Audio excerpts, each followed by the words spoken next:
All right, what's going on, everybody? Welcome back to my YouTube channel. Today, we're going to be talking about the challenges of healing emotional trauma. It's something that I've been, how do I want to phrase this? I have been in the process of healing a lot of my unresolved emotional trauma from childhood, even young adulthood. I am now 32, and in the last 1 to 2 years, I've finally processed like the first real relationship I was ever in. About a decade ago, I was in a relationship for about 2 years with the first woman I ever fell in love with, and it took me about like legitimately 8 to 10 years to process the whole relationship. Not even just that, but like just to give you another example, like in the last six months or so, I've been processing a lot of old experiences of immense joy. I used to spend a lot of time at music festivals in like my early to mid 20s, and those experiences I spent most of the time drunk. And so my recollection of the moments was kind of spotty. And so over the last few months, really over the summer months, I had a lot of time to meditate on those experiences, and I just felt like an overwhelming sense of appreciation and love for them. And the joy I experienced in those moments finally settled into my body. Like it was finally safe for me to feel and experience the depth of those. And so it's a long-winded way of saying I want to talk more in depth about these challenges. I'm going to share my experiences as we go along here. If you want to grab a cup of coffee, if it's in the morning, don't do this at night, right? You know what I mean? Like we're about all aspects of healing here, not just the emotional stuff, but like, take care of your body too, type of thing. So cheers. Don't be drinking coffee at 6 o'clock at night. Here's my personal recommendation. You can do whatever the hell you want, really. So the first challenge when it comes to emotional healing is feeling. And I'm not laughing at anybody when I say this. I'm laughing at the concept of it. I'm going to say, at least from my own personal experience, the biggest challenge when it comes to healing emotional trauma is feeling. And that's because it's beyond the surface. I mean, I know that I'm not alone in this when I say that I can endure physical pain like no other. I am being super, maybe the word is hyperbolic or dramatic here when I say this, but I would rather get stabbed or shot. I've never experienced either one of those, so I can't say that with experiential confidence that that is true. But what it feels like inside my body is that I would rather get shot than deal with some emotional pain sometimes. And so feeling is again, my personal opinion, it's the biggest challenge when it comes to healing emotional trauma.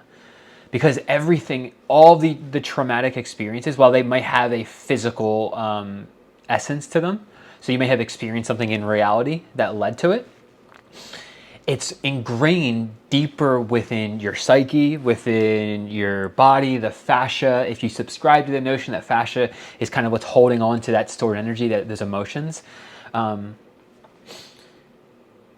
it's beyond the surface, and you have to dig deep within yourself to find and feel it, because the only way we can truly heal is to feel. And we have to feel things like shame and anger, sadness, grief, and stay with it.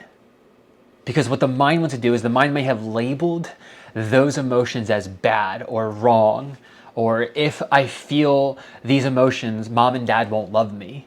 And so the mind kicks it out of the way, like, no, get out of here, because if I feel that emotion and I express it, last time I did that, I wasn't loved. So feeling becomes the biggest challenge, because you have to start to learn about the mind and all of its patterns, and then learn how to take that thing and put it over here for a moment. Sometimes you may have to witness the mind do all of its things while you're over here feeling it at the same time. So it becomes like this really intricate thing where you have to learn to witness your mind and then get beyond the mind's patterns and get to the emotions underneath it. Because the mind, it's a protection mechanism. It's a survival tool. And there is a part of us that needs to learn how to honor that so that we can get to the feelings itself. And that in and of itself can be a challenge. So like depending on where you're at in your journey, it's like if you're still attached and consumed by your mind, then feeling your emotions is going to feel 10 times harder because your mind is so used to taking over anytime you feel an emotion. And I see this a lot in men, but I'm sure it's just as predominant in women. So the next one is, the challenge here is when everything seems fine.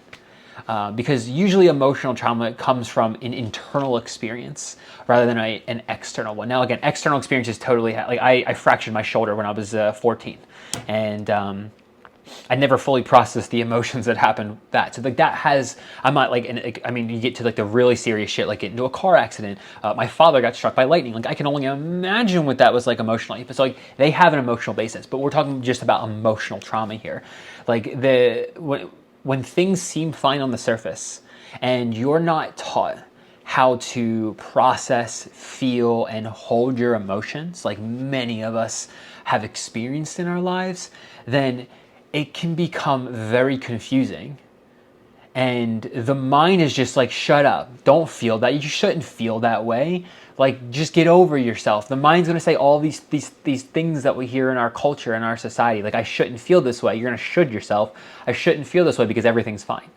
You know, like I mean, I'll be transparent. People have called me privileged, and I grew up with friends who would always tell me how lucky I am to have both parents. I'm not denying that. My parents are wonderful. Mom, dad, if you're out there, you're watching this, I love you guys. But like, the point of this is that if you have both your parents, if they were able to provide for you in a multitude of ways with all of the surface level needs met, then it may seem really, it's going to be really challenging to be able to see through that illusion.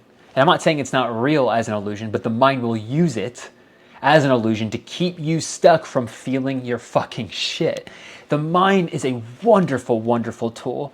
And our mission on this planet is to learn how to wield it. You know, it's just like a samurai learning how to use a sword. It's a great tool if the samurai masters the art of using a sword. If swordsmanship is probably the right term. But without that mastery, it can be just as deadly to the one wielding it. And the mind is that way. We're not taught how to wield our minds. Our education system certainly doesn't. Many of our parents don't know how to teach us that thing. I mean, it takes a very rare soul to be able to educate that kind of mental capacity. And then for you to be able to fully embody that the power that your mind actually holds. And so the mind will use the illusions of the external reality to be like, no, don't feel that way because you have X, Y, Z. You've always had a roof over your head. There are starving children. Oh my God, I used to hear this one all the fucking time. There are starving children in Africa. So you should be grateful. You should be grateful for what you have. Like, yes, and feel your shit. So that's why it's like there's an art form to getting past the illusions of the mind and first off, disentangling yourself from them. And second off, learning to sit with them without becoming entangled with them again, witnessing them, and then transcending them, alchemizing them, whatever is your next step. Whew, I'm on a roll right now. Cheers. Let's take a little break. I'm a silly bitch. Okay, the next one is like the codependency on the outside world. Codependency on the outside world. I'm sure if you're watching this video, you have been engulfed, encapsulated with the healing education out there, all the people talking about it. But the thing with codependency is interesting. Essentially, what happens is we become not just dependent on other people's opinions to know who we are, but we become attached to the identities we create around their opinions. And so then what ends up happening is the mind always seeks some sort of validation to confirm that you are the way they say you are. And so we believe the stories others tell us about ourselves, and their stories of us become our story. Like I had one, like I was so identified with being my parents' kid, and that I would do whatever I thought they wanted me to do. I was so attached to that identity. So when they would be like, well, if I was you, I would do this, I wouldn't just take it as like, oh, that's just their opinion. I'd be like, no, that's what I have to do. And so when I started to veer off that path of being my parents' kid, and I started to stay on the path of who the fuck Tyler Egan truly is on his like individual soul level type of thing, when I started to stay on my aligned, soul aligned path, everything felt excruciatingly uncomfortable because there was nobody to validate the choices I made anymore. I had to learn how to validate myself. I had to learn to hold courage while I was facing the fear. I had to learn how to support and encourage myself. All these things that I wasn't used to. Because, like, again, I had amazing parents, and they didn't know how to encourage me to be my unique, authentic self. This isn't to blame my parents. Again, because like, you know, I say this because many of you are at this state where you're trying to discern when you're blaming and when you're not. And there's a place for that. You have to learn how to hold the blame and let yourself blame whoever you need to blame so that you can fucking release it instead of pushing it back down. When I say this, have absolutely zero intention to blame my parents. I truly believe in the depth of my heart that I chose them as my parents because they were going to teach me these lessons. They were going to teach me the lessons I needed to learn to come back to myself and to love myself fully and authentically so that I could give that back to the world. And so I am not by any stretch of the imagination blaming my parents, because there's a place to acknowledge and honor the blame, and then there's a place to honor and acknowledge your story and everything you've been through.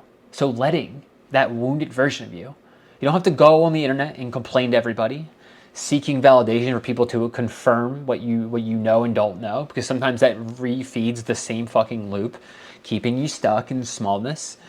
But you hold yourself and that blamer inside of your head, the victim inside of your mind. And if you're telling yourself there's no victim in here, you're fucking lying to yourself, because we all have these archetypes within the mind. So you hold that victim inside your mind and you let him or her speak freely.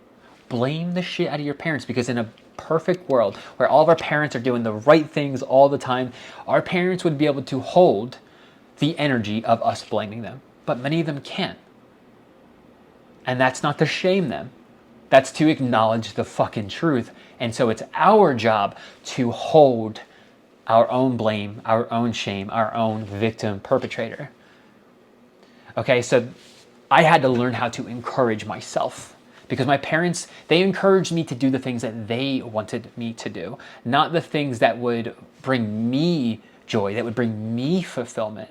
They would only after I was like sternly like, okay, I didn't actually say this to them, but like, fuck you guys, this is what I'm doing.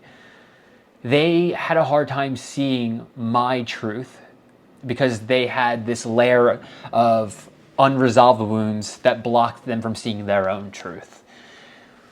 So this codependency on outside opinions, what society says, what society thinks. I mean, many people are very well aware of this at the level of mind. Mentally, they can conceptualize that our society applies a lot of pressure for us to be an XYZ way. They conceptualize it, yet they still feed into the same energy. Because it is hard as fuck to break free of that. And you have to become incredibly self-aware to be able to witness the aspects of you that are still feeding that culture. There are times where I still notice it within myself. I'm like, okay, here's the next level. So it's always about like taking a step back, viewing yourself from like a bird's eye view, witnessing your patterns, not immediately going to judgment. And if you need to judge your patterns, you got to start by witnessing and judgment, not immediately judging them. And just letting yourself play out the victim, letting yourself play out like the know-it-all intellect. Let it all play out and witness yourself so that you can make the necessary aligned, or take the necessary aligned actions after you see yourself fully. Because none of us are perfect. And the difference between of us who actually heal and who do not is the fact that those of us who are doing the inner work and actually healing recognize that we suck just as much as we are amazing. Because we all are amazing and we all suck. And there's probably a better way to put that, so please feel free to take that concept and put it into a better terminology for yourself. But that's that. So the next one is, cheers. That was a longer rant that I wanted on that one. Cheers. We're at like 15 minutes. That's cool. I like to try to keep these a little bit shorter, but the next one is, and this actually really ties into the codependency thing a little bit more too, is discerning your truth from their truth, right? I mentioned all the stuff with doing what I was attached to the identity of my parents' son. So I only did things that I thought they wanted me to do. And so I had to discern their truth for me versus what my truth actually was. And that comes back to the first one, feeling all of my shit. You know, when I was growing up and I would have a temper tantrum or get angry or whatever, my parents would tell me to stop being ungrateful. They would tell me to get over myself and all these things. And I was attached to those stories they gave me as a kid. And so what ended up happening is whenever those feelings would arise, like shame, guilt, anger, all those things, I would tell myself, it was programmed into my brain. I would tell myself, get over yourself, man up. You need to, what was the other one I just said? Be more grateful. Okay, I'm not saying gratitude's great, but people weaponize gratitude as something to suppress emotions. And that is, I love gratitude, but I am not here for weaponizing positive things, I suppose is the best way to put it. So you have to practice the art of discerning their truth, the story other people's gave you, and your truth, what is authentically true for you from your experiences, what actually happened to you. And that means honoring your emotions. So many people can see like the truth, but they don't look at their own truth to know what they're experiencing from the traumatic experience as a whole. So they take what other people say as, well, that's what really happened. My truth doesn't matter. Because now this person sticks around. This person stays in my life. I stay loved, even if it isn't the type of love I want. So discerning. One of the other biggest challenges is, discernment, period. But more importantly, more specifically, discerning your truth from their truth. Their truth meaning the truth of what other people observed from your experience. And like honestly, to be raw with you all, the interesting thing about discerning your truth from their truth is learning how to find the right words to articulate and express precisely and specifically what you experienced. And that comes with like, you're going to have to change. I'm not saying like who you are now is bad, but life is all about who you are, yes, accepting that now, and who you are in the process of becoming. Because it is innately human to grow and to crave growth and expansion. But people want to heal just to stay stuck in the same patterns. It doesn't work that way. The divine is asking all of us to grow and expand to become the fullest version of ourselves, not heal so we can stay stuck and small still, so people can cater to all of our unmet needs. You have to meet your own needs, and then the outside world will mirror that back to you. It doesn't work the other way around first, and if it does, you're always going to feel that tension, that separation between you and who you truly are. The last one, this is a good one. The last biggest challenge, and I put this in this order for a reason, but I would also say that this one is probably the most challenging aspect of healing emotional trauma when it comes to moving in the direction of the life you wish to live. Because this one is having very little self-trust. The challenge with emotional trauma is you learn not to trust yourself. And I'm going to get a little bit more specific about what I mean with this, because mentally you may be like, what are you talking about, dude? I trust myself. Like I go to work every day and I show up for my kids, or I show up for my mom, or I take care of this person. I donate to the blah, blah, blah. And I do the soup kitchens. Like, that's not what I mean. I'm not saying just doing things to say you do them. I'm not talking about surface level self-trust. I'm talking about a deep intrinsic self-trust that comes from feeling your emotions. Our emotions are the innate intelligence of the body. They are the innate intelligence that transcends whatever your mind can conjure up, because your mind needs information and conceptualization. Our emotions, our intuition is all about feeling into the innate intelligence the body already provides. Your body probably tells you all the time what people not to trust, what things not to consume, where not to go, what things to avoid, but you have no idea how to tap into that because you don't truly trust yourself. In other words, your mind does not entrust the innate intelligence within your body, because when we were children, we learned not to trust that because our parents couldn't hold our emotions. And this isn't just extend to parents. This could be like your grandparents, your aunts, your uncles. Like, I think about this stuff all the time when I'm around my nephews. I don't have kids, but I think about this stuff all the time when I'm around my nephews, because it's like they have. I mean, they're children. They're just raw potential still, and I'm just like, they got some like pretty like wild emotions. They're like, yeah. I'm like, okay, I'm here for this. I like this challenge. Like, there was one time where my nephew was like, he wasn't getting his way, so my sister did a thing, and he was just like throwing a temper tantrum, kicking, screaming, blah blah blah, all the things. And so I had to carry him up from the basement of my sister's house. So like I hugged the shit, like I hugged the shit out of him. Like, I wasn't like, you kick and scream, do whatever you want, but like I was just like, ah! And I was like, damn. That was intense, bro. Like, I felt all of it, because like we had the physical touch aspect, and like I'm rather sensitive to other people's emotions and feelings. So it's, yeah, I mean, it's just a twofold thing. But I knew in that moment that was what I was meant to do. That's what I needed to do, and I trusted that. I was a little bit of afraid in the moment, because I just saw my own inner child who wants to be left alone type of thing. But I realized that like children need to feel held. And I was physically holding him, but I meant that more as like an energetic, emotional aspect. And so when we do that, when our parents, our caretakers, our grandparents, our teachers, like our mentors, whoever, teach us how to hold our own emotions, where they don't judge us, they just sit there. They can sit there in silence with us as we feel and experience the depth of our emotions. We learn on a subconscious level that it's safe and okay to feel whatever it is, for whatever reason it is happening.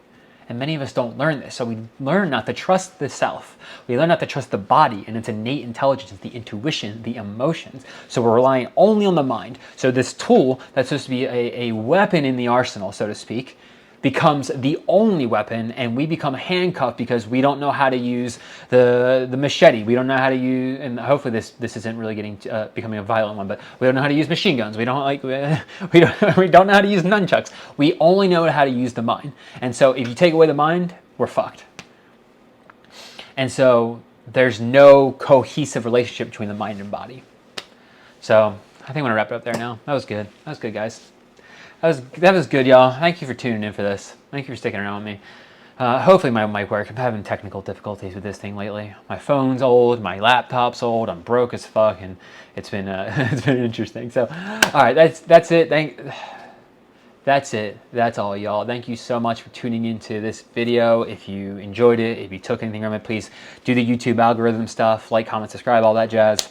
Subscribe, blah, blah, blah. I think I said that already. If you're interested in working with me, if you're a man interested in working with me on your healing journey, there will be a bunch of stuff down below. You can join the email letter. You can book a one-on-one call with me. You can join the mentorship community, whatever floats your boat. All right, y'all. That's it. That's all. Thank you so much, and peace out.